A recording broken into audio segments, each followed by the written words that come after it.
النهارده هاكلمكم عن واحدة من أفضل المنح لو أنت لسه طالب في الجامعة، فلو أنتم طلاب في الجامعة كمّلوا الفيديو للآخر. المنحة اللي أنا هاتكلم عنها النهارده هي منحة Erasmus+، ومنحة Erasmus+ ده بتخلّيك تقدر تدرس من ترم لسنة كاملة في جامعة من جامعات أوروبا. فتخيل أنت اتخرّجت أهو من جامعة في مصر، وأنت واخد سمستر أو سنة كاملة في جامعة من جامعات أوروبا. فيالّا كمّلوا معايا الفيديو إزيكم؟ لو أول مرة تشوفوني أنا اسمي عالية، سافرت أكتر من 18 دولة وخدت أكتر من 40 منحة. وأنا هنا باقدّم محتوى تعليمي ومحتوى عن السفر. فلو عجبكم المحتوى اللي أنا باقدّمه ما تنسوش تعملوا subscribe، دعمكم هيفرق معايا جدًا. يالّا نبدأ الفيديو. هي منحة Erasmus+. منحة Erasmus+ دي بتتعامل تعاقد مع الجامعات المصرية، أو حتى لو أنتم في أي بلد تانية بتتابعوني، يعني لو أنتم في لبنان، لو أنتم في المغرب، جامعاتكم برضه بتعمل تعاقدات مع جامعات في أوروبا. وهي منحة إن أنت تدرس semester exchange أو سنة كاملة. فأنت في الأغلب بتدرس semester، فأنت ممكن تطلع من جامعتك هنا في مصر وتروح تدرس سمستر كامل في جامعة من جامعات أوروبا. وطبعًا يا جماعة بتبقى كلّها جامعات كويسة وكمان في المجال بتاعك، فأنت حرفيًا ما خسرتش أي حاجة. وكمان أنت بتاخد grant أصلًا، فهي fully funded scholarship. يعني حرفيًا هُم بيدفعوا الtravel tickets، بيدفعوا الفيزا، بيدفعوا الaccommodation، بيبقى في pocket money كده عشان تعرف تعيش هناك. فحرفيًا أنت مستفيد من كل حاجة من المنحة دي. طب مين يقدر يقدّم على منحة Erasmus+؟ طبعًا هي لطلاب الجامعة، فأنت لازم تكون طالب في الجامعة. بس هو في الأغلب لو أنت في سنة أولى وفي سنة رابعة مش بتقدر تقدّم، بس لازم تتأكدوا برضه من جامعتكم. منحة Erasmus+ بتختلف من جامعة للتانية، فأي حاجة أنا باقولها دلوقتي لازم تتأكدوا منها من جامعتكم. جامعتكم هي اللي بتنزّل الdocument، فأنتم لازم تتأكدوا من الجامعة بتاعتكم عن كل حاجة. فهو في الأغلب إن أنت بتكون طالب في سنة تانية، في سنة تالتة، لو أنتم في طِب مثلًا ممكن توصل لرابعة وخامسة عادي جدًا. بتبقى في المتوسط، مش بتبقى في سنة أولى ولا في آخر سنة من الكلية. فهي لطلاب الجامعة. وهي كمان بتحتاج طبعًا إن أنتم تكونوا بتعرفوا تتكلموا English كويس، يعني أنتم بتعرفوا تتواصلوا مع الEnglish كويس، لإن أكيد أنتم مش هتدرسوا هناك بالعربي، فلازم تتكلموا English. أنا قُلت لكم مليون مرّة على حوار الEnglish ده في كل فيديو باتكلم عنه. أول حاجة عشان تعرف تغيّر أي حاجة في حياتك إنك تتعلم English. بعد كده إن أنتم يبقى عندكم GPA كويس. ده في أغلب ده كل الحاجات اللي أنا شُفتها لازم يكون عندك GPA كويس. يعني هو على طول بيطلبوا جيد جدًا. فحاولوا إن أنتم تجيبوا GPA كويس عشان تقدروا يبقى تعلّوا فرصكم في المنحة، لإن اللي بيقدّم كتير عليها وأنتم في الجامعة. وكمان إن أنتم تورّوا روح القيادة. كل منحة بتطلب طلبات مختلفة، بس ده بيساعد جدًا. أنتم اشتركتوا في حاجات في الجامعة، عملتوا project في الجامعة، ده بيساعد. عملتوا حاجة برّه الجامعة، زي على طول ما اتكلمت عنه في فيديو الفرق مثلًا، عن فيديو المهارة اللي غيّرت حياتي، والفيديو بتاع الEnglish، فاتفرّجوا على الفيديوهات دي برضه جدًا هتساعدكم. فدي حاجة مهمة جدًا، الحاجات دي كلّها حاجات مهمة. وزي أي منحة تختلف من جامعتك أنت شخصيًا هي منزّلة إيه. الجامعة اللي هي عاملة partnership معاها. فباختصار كده GPA كويس عشان تقدر تقدّم على المنحة، تطوّع ومهارات قيادية، وإن أنت تكون عملت كمان حاجات في الجامعة ده بيساعد جدًا، يعني project. يبقى عندك عامةً let's say it this way، إن أنت يبقى عندك سُمعة طيبة في الجامعة. الدكاترة كمان أو الناس عارفينك إن أنت شخص كويس. إن أنت يبقى عندك English كويس. في الأغلب ممكن يطلبوا شهادة لغة وممكن ما يطلبوش، ده على حسب جامعتك برضه. فعلى الأقل لازم يكون عندك English كويس. ولو طلبوا ساعتها ممكن تعمل امتحان الIELTS وعادي تذاكر له، بس أهم حاجة يكون على الأقل الEnglish بتاعك كويس. رابع نقطة هي مفهومة، بس أنا لمّا نزّلت الفيديو ده قبل كده كان في ناس كتير بتسألني لازم تكونوا مسجلين في نفس الجامعة. يعني مثلًا كان في حد بيسألني أنا في جامعة دي ممكن أسجل مع جامعة القاهرة؟ لأ طبعًا ما ينفعش. يعني أنا دلوقتي أهو أنا في جامعة المنصورة، يبقى أنا أسجل مع جامعة المنصورة. أنا جامعة القاهرة يبقى أنا جامعة القاهرة. أنا في UC يبقى أنا في UC. ما ينفعش تسجلوا مع جامعة تانية، ده مش هيحصل، لازم تكونوا مسجلين. وكمان هم حتى مش في الأغلب مش بيقبلوا الناس اللي في أولى، بيقبلوا الناس اللي في تانية وتالتة عشان يعرفوا درجاتكم، وفي الناس اللي في رابعة عشان بتتخرج. فهي في الأغلب الناس اللي في النُص. فأكيد تاني عشان جالي السؤال ده قبل كده، ما كنتش متخيلة الصراحة إن هو هييجي لي يعني. بس لازم تكونوا نفس جامعتكم، ما ينفعش تقدّموا خالص مع أي جامعة تانية. طب إحنا إزاي ممكن نقدر نقدّم على المنحة دي؟ في كل جامعة عندنا في حاجة اسمها international office أو مكتب العلاقات الدولية. هو ده المكتب اللي بيكون مسؤول عن Erasmus+، بيكون مسؤول عن المنح دي.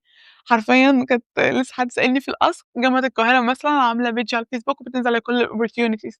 شُفت في الأكاديمية برضه بينزّلوا على كل الopportunities. دي الحاجات اللي أنا شُفتها. فأنتم بتشوفوا بيكون عندهم social media أو بتروحوا لهم أنتم الجامعة وبتسألوهم، وفي فعلًا ناس بتتقبل كتير جدًا. فأنتم ساعتها بتروحوا لهم وبتشوفوا الopportunities اللي موجودة.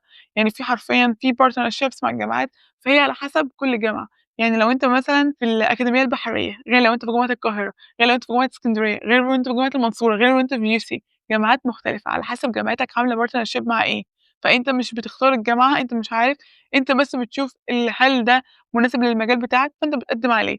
فأنت ممكن مثلًا تروح في جامعة في أسبانيا، ممكن تروح في ليتوانيا، ممكن تروح في نرويج، كلّهم تعليم كويس، كلّهم طبعًا هتبقى حاجة جميلة جدًا، هتبقى حاجة عظيمة جدًا بالCV بتاعك. تخيّل كده وأنت عندك 21، 22 سَنة يعني حتى 23 سَنة وأنت سافرت، أنت خدت semester كامل من أوروبا، أنت خدت منحة مش خدت كمان semester لأ، أنت خدت منحة من الجامعة بتاعتك والجامعة اللي هناك إن أنت تدرس عندهم في الجامعة، متخيّل ده أصلًا هيغيّر في شخصيتك قد إيه. هي المنحة ممولة والّا لأ؟ هي المنحة ممولة بالكامل، فالمفروض إن هُم بيغطوا الtravel tickets، الفيزا، في pocket money، الaccommodation، الfood وكل حاجة، بس برضه هي بتختلف من جامعة للتانية، فلازم تتأكدوا يعني طول الفيديو حرفيًا هاقول لكم نفس الجملة دي لمّا حد بيسألني أي سؤال، هي بجد بتختلف من جامعة للتانية، بتختلف من جامعتك وبتختلف من الجامعة اللي أنت هتتقبل فيها كمان.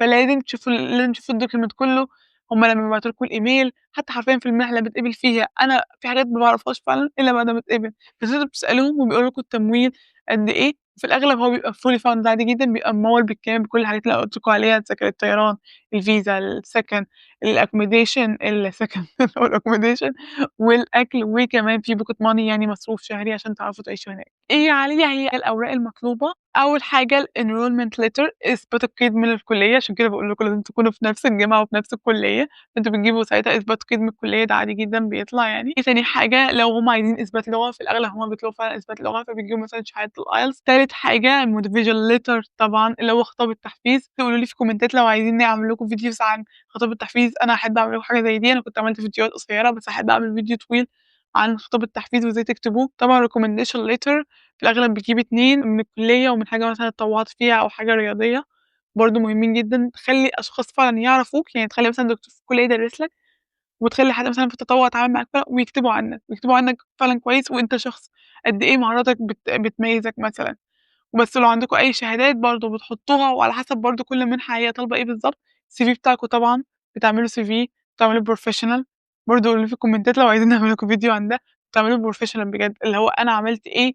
طب لو أنت مثلًا ما عندكش experience أو شايف إن أنت ما عملتش حاجة، لأ أكيد في حاجة عملتها، أكيد في project في الكلية عملته، أكيد في تطوع يعني في مرة عملته، أكيد في course خدته.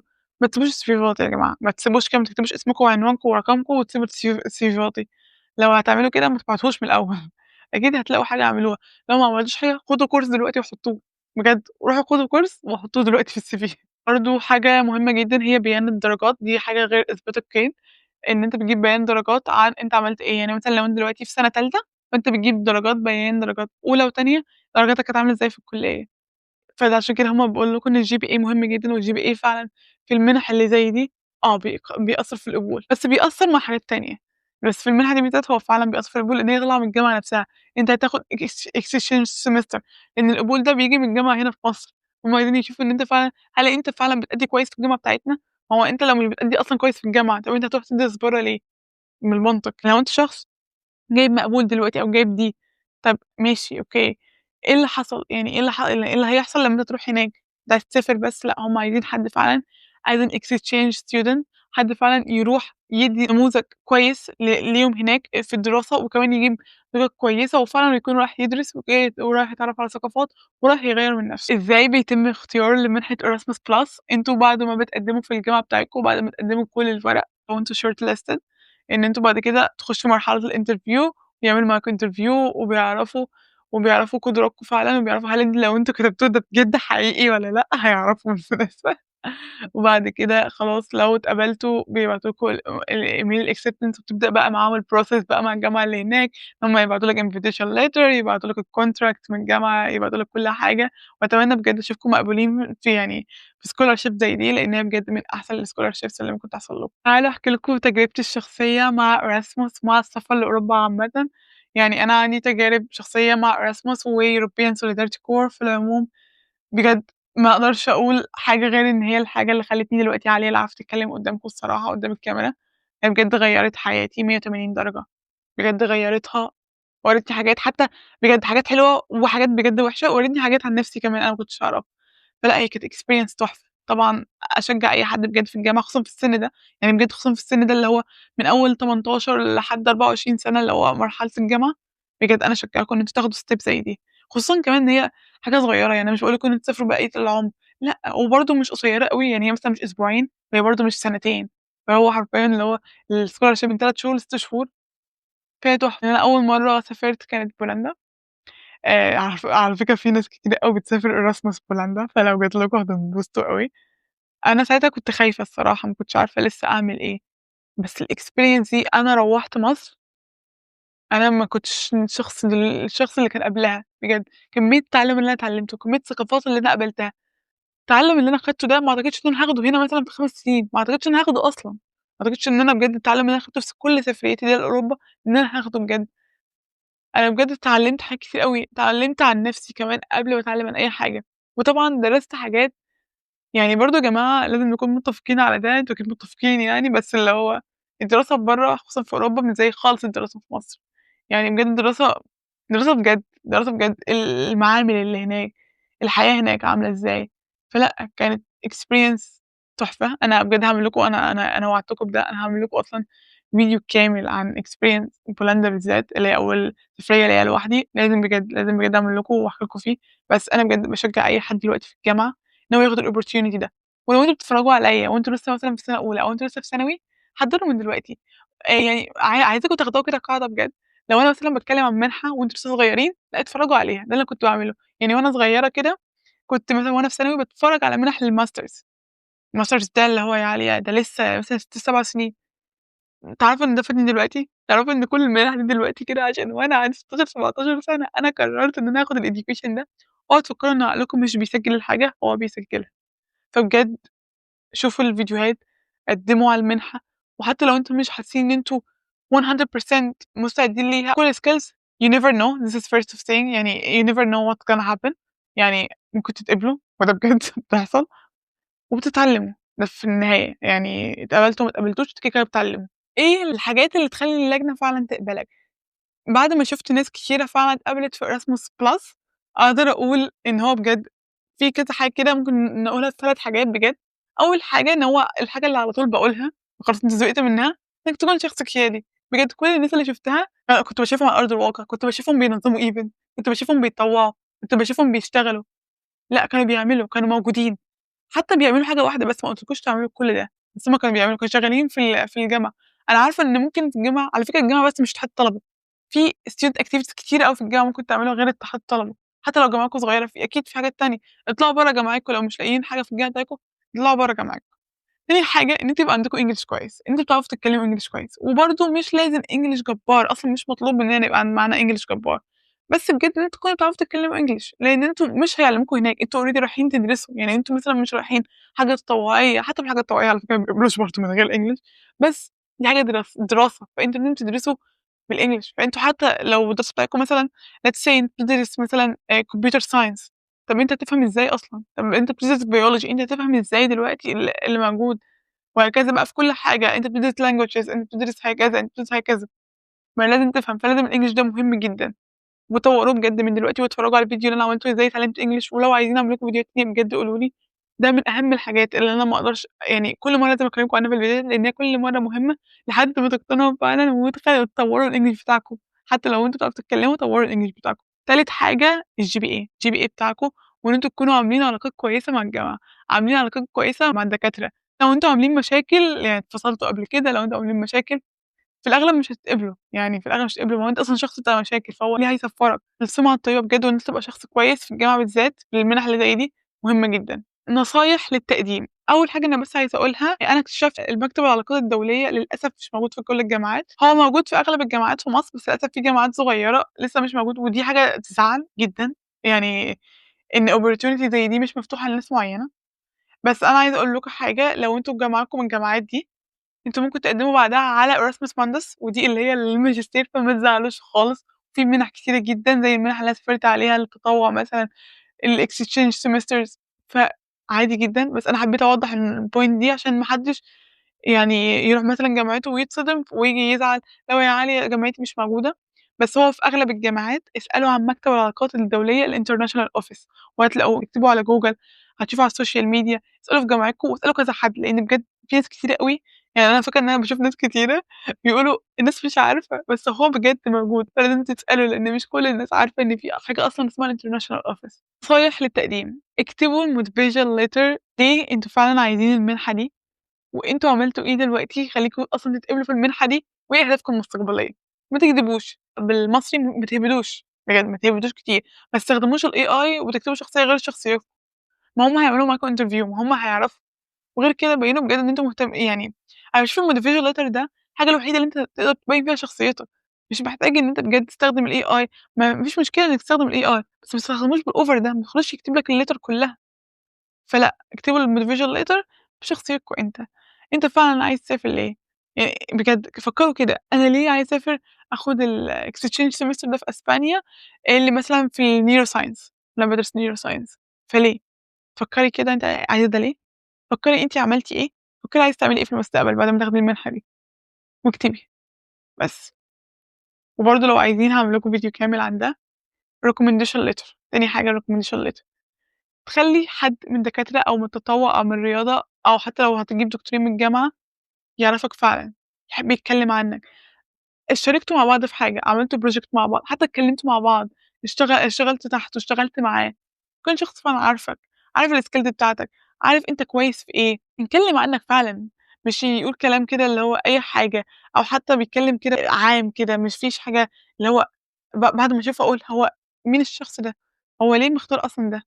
حاجة مهمة يعني هي حاجة معروفة، بس يعني أنا عايزاكم وأنتم بتقدّموا على المنحة تقرأوا بجد الdocument كلّه، بتكون كده الجامعات منزّلة إن هي عاملة partnership عشان ما تصدموش، باشوف ناس مثلًا اللي هي إيه ده أنا ما كنتش أعرف إن الrequirement دي موجودة، إيه ده أنا ما كنتش أعرف إن الجامعة دي في ليتوانيا، إيه ده أنا ما كنتش أعرف إزاي يعني ما مكتوبة، بجد يا جماعة اقرأوا كل حاجة، واقرأوا كذا مرّة، أنا ساعات في حاجات أصلًا بتعدّي من قدّامي، بتعدّي أنا ما شُفتهاش، واقرأوا كذا مرّة وافهموا فعلًا المنحة دي فين وإيه المجال بتاعها، يعني ما تقدّموش على أي منحة وخلاص عشان تسافروا، قدّموا على منحة فعلًا أنتم عايزينها، ده هيقوي أصلًا فرص قبولكم جدًا. حاجة عايزاكم تenjoy وتتعلّموا على البلد اللي أنتم رايحين لها، يعني اتعلّموا بجد لو أنتم رايحين فرنسا، رايحين فنلندا، اتعلّموا على البلد قبل ما تروحوها، حتى اتعلّموا شوية من اللغة. وenjoy بجد واستمتعوا بجد، دي هتبقى حاجة من أحسن الحاجات اللي أنتم ممكن تعملوها لنفسكم وأنتم في السن ده وأنتم صغيرين ده، وهتفرق معاكم جدًا في حياتكم، هتفتح لكم أبواب حرفيًا أنتم ما تعرفوش إيه اللي هيحصل في المستقبل، ممكن بعدها ييجي لك فرصة شغل وتشتغل في البلد دي، ممكن ترجع مصر وتشتغل في شركة كبيرة، ممكن أي حاجة، ممكن أي حاجة، ممكن على الأقل enjoy على الأقل تستمتع، على الأقل خدت خبرات جديدة. أنا عجبني فكرة الأسئلة الشائعة اللي أنا عملتها المرّة اللي فاتت في المنحة دي، فأنا هاعملها المرّة دي برضه. هل لو أنت قدّمت على المنحة دي بتخسر semester أو بتخسر سَنة من جامعتك؟ لأ، لإن جامعتك هي أصلًا اللي عاملة الpartnership هي اللي عاملة partnership يعني إيه، هي اللي عاملة الشراكة مع الجامعة التانية، فلأ أنت مش بتخسر semester مش بتخسر السَنة، لإن حرفيًا أنت بتدرس نفس المواد، عشان كده لازم تقدّم مع نفس الجامعة وبتقدّم على نفس تخصصك. تقدر تشتغل هناك، هو ما تقدرش طبعًا تشتغل بعدها، أنت لازم ترجع مصر، بس هل تقدر تشتغل هناك؟ هو في الأغلب الطلاب العرب مش في الأغلب، هو الطلاب العرب المصريين ما يقدروش يشتغلوا غير part time وساعات قليلة، ممكن تشتغل في حاجات تانية، بس أهم حاجة إن هي ما تجيش على دراستك، يعني ما تجيش على دراستك هناك، دي حاجة مهمة أوي إن أنت تجيب GPA كويس. هل المنحة ممولة بالكامل؟ هي المنحة ممولة بالكامل، بس في point مهمة جدًا، إن أنتم تعرفوا إزاي تmanage your money إزاي بجد تديروا فلوسكم، مثلًا معاكم الpocket money ادوكوا فلوس مثلًا الأكل، ادوكوا فلوس الpocket money خلصتوا في أول أسبوع، ما فيش فلوس تانية، ما حدش هيديك فلوس تاني. يعني أكيد مش هتطلب من أهلك مثلًا يبعتوا لك أو براحتك يعني اعمل اللي أنت عايزه، بس دي فرصة أنا شايفة إن هي فرصة بجد إنِّك تعتمدوا على نفسكم، تعتمدوا على نفسكم وتشوفوا هتعملوا إيه، طيب خلاص يبقى أنا هاsplit كل حاجة وهنا ده للأكل، ده للخروج، ما تضيّعوش فلوسكم مثلًا في أول أسبوع، وحاجة تانية برضه عايزة أقولها ما تضيّعوش نفسكم، مش لازم تعملوا حاجات أنتم مش مقتنعين بيها عشان أنتم بس مسافرين، دي حاجة مهمة جدًا يعني بجد ما أقدرش يعني أنا ممكن أعمل لكم فيديو ده على ده مخصوص، بس ما تضيّعوش نفسكم بجد وما تضيّعوش فلوسكم.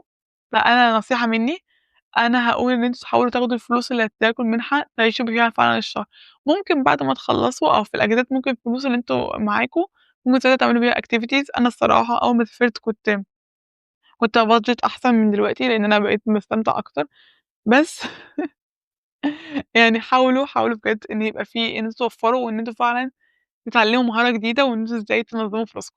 هل وأنت في المنحة تقدر تسافر دول تانية؟ طبعًا تقدروا، يعني في الweekend بتاعكم طبعًا تقدروا تسافروا، ده حرفيًا دي أحلى حاجة أصلًا، دي أحلى حاجة، ما ال18 دولة دول ما جوش من فراغ يعني، دي أحلى حاجة في أوروبا وأحلى حاجة في الشنجن، أنت دلوقتي أهو في إيطاليا، أنت بتدرس أهو في جامعة في إيطاليا، أنت خلاص في جامعة قُل مثلًا أنت في روما دلوقتي، عادي جدًا ممكن تروح سويسرا في الweekend ممكن تسافر 10 دول وأنت في الsemester ده، فبجد عادي براحتكم هتستمتعوا، هتخرجوا. وهتدرسوا وهتعملوا كل حاجة، بس ركّزوا في دراستكم وركّزوا في اللي أنتم رايحين فيه، ركّزوا إن أنتم تتعلموا فعلًا وهتعملوا كل حاجة تانية، اتعرّفوا على الناس، انبسطوا جدًا ومش هتكونوا لوحدكم أصلًا طلاب Erasmus على طول بيبقى معاهم ناس تانية من نفس البلد، من بلد تانية وتتعرّفوا على ناس وبتنبسطوا. أهم حاجة تحترموا ثقافة الآخرين وتحترموا برضه ثقافتكم وتحترموا ثقافة الآخرين وتقبّلوا الآخر. الفرصة دي ممكن تغيّر حياتك وتغيّر حياتِك حرفيًا، فبجد يا جماعة قدّموا عليها لو أنتم دلوقتي في الجامعة. من أحلى الفُرَص اللي ممكن تشوفوها أصلًا لنفسكم في الجامعة، وبجد هتغيّر فيكم، وكل الناس اللي رجعت منها هُم رجعوا زي ما كانوا، رجعوا productive أكتر، رجعوا فاهمين أكتر، رجعوا متفهمين للناس أكتر، وأهم حاجة أنت هتحطها في الCV بتاعك إن أنت درست حرفيًا semester كامل في أوروبا.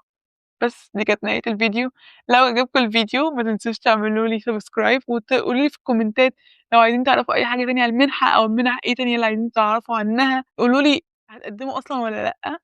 واعملوا لي subscribe دعمكم بجد هيفرق معايا جدًا إن أنتم تبعتوا الفيديوز ده لأصحابكم وإن أنتم تشتركوا في القناة وتعملوا لايك، وبجد دعمكم هيفرق معايا إن أنا أكمّل محتوى، فلو أنتم بتتفرجوا على فيديوهاتي ما تنسوش تعملوا subscribe وتبعتوه لأصحابكم ده مهم جدًا، ولو عايزين فيديوهات عن الmotivational letter عن الCV عن الskills اللي أنتم محتاجينها في المنح اكتبوا لي في الكومنتات، قولوا لي عايزين إيه على طول، قولوا لي عايزين محتوى إيه اللي أنا أعمله لكم على اليوتيوب وأنا هاعمله لكم على طول، بس يومكم جميل، أشوفكم واخدين المنح ومسافرين، باي باي.